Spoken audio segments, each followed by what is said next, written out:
Les guerriers. L'inévitable Arès avait saisi l'épée, étincelant, avec le bouclier de cuir. Il marchait devant nous, car nous avons vu fuir, comme des fans surpris au flanc de nos épées.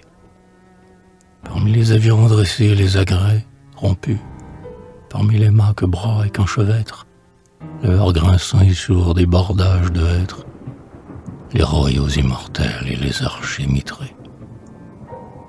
Quand l'aile de nos nefs, blanche comme des cygnes, dans l'aube l'Occident plus pâle s'éploya, quand l'éclair propagé des glaives flamboya sur le balancement cadencé de nos lignes, et que, dominateur de l'antique océan, des parois de Limette au oracle de Salamine, monta comme un orage en la splendeur marine, avec 100 000 voix le rythme du pan.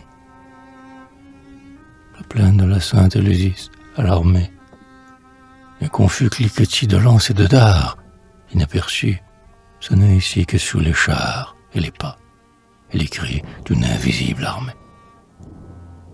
Une immense nuée au soudain tourbillon enveloppait les champs déserts d'une épouvante nouvelle, et qu'on eût dit la poussière mouvante de tout un peuple en marche épars dans les sillons.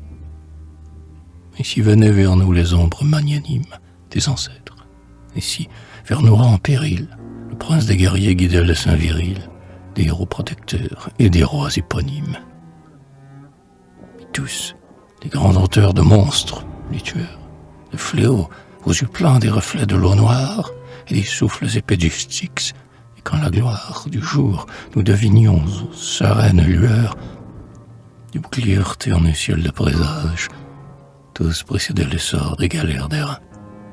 Et nous, calmes et fiers sous le Dieu souverain, nous suivions, hérissés de lance, leur passage.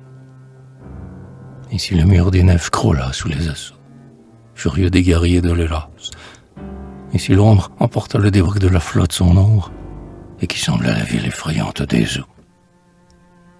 Ô femmes de l'Attique, aux nobles érectides, au jour levant, Arès était à nos côtés. Et voici que descend, sur nos champs dévastés, la nuit victorieuse aux planètes splendides.